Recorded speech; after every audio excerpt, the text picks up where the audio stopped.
ce genre de choses? Alors là, je vais prendre un tout petit peu plus de temps, mais je vais essayer d'être très court. En gros, quand vous connaissez un petit peu ce qu'on appelle la navette parlementaire, un texte commence soit au Sénat, soit au Parlement avec les députés, et c'est le gouvernement qui choisit l'ordre.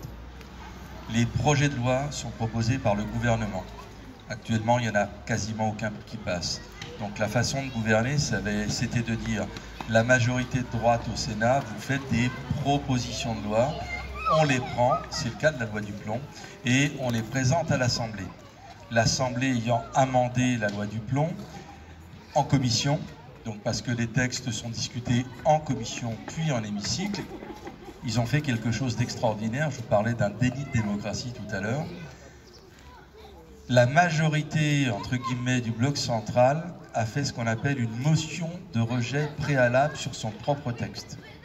Ça veut dire quoi?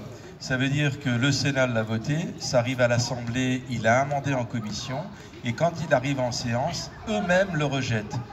Quand la lecture n'est pas la même entre l'Assemblée et le Sénat, on crée ce qu'on appelle une commission mixte paritaire où il y a 7 sénateurs, 7 députés, et là la gauche n'a pas la majorité. Et du coup, ils ont fait une loi du plomb telle qu'ils l'ont voulu.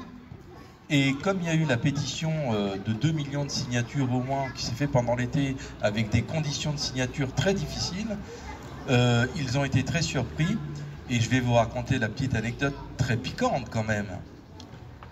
Ça arrive, cette pétition, je dirais, en commission des affaires économiques, puisque j'y siège et puisqu'elle a dépassé le seuil qui va bien. Et à l'unanimité, les gens ont dit « Ah ben oui, le peuple a bougé, ceux qui avaient voté pour la loi. » À l'unanimité, ils ont dit « Mais on va faire un débat, il faut qu'on fasse un débat en séance. » Et on fait le vote, et de manière perfide, ils ajoutent « Mais de toute façon, c'est un débat sans vote.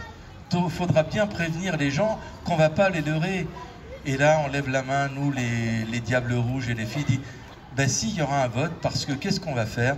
On va la mettre dans notre niche pour l'abrogation le 27 novembre. Mais voilà comment on fait un déni de démocratie, c'est-à-dire qu'ils n'ont pas de majorité, ils prennent des textes au Sénat, non pas des projets de loi, mais des propositions de loi que le Sénat vote, ils les amènent au Parlement, et ensuite au Parlement, ils rejettent eux-mêmes leurs propres textes pour que ça se décide à 14 en commission mixte paritaire. Il faut que vous le sachiez parce que voilà, on appelle ça nous un 49.3 parlementaire. Donc sachez-le, je voulais faire ce point déjà pour que vous sachiez comment ça marche et pour que vous sachiez comment ils tordent la Ve République pour vraiment gouverner sans le député que vous avez devant vous. Pour l'instant, sur ce genre de choses, on n'arrive pas à travailler.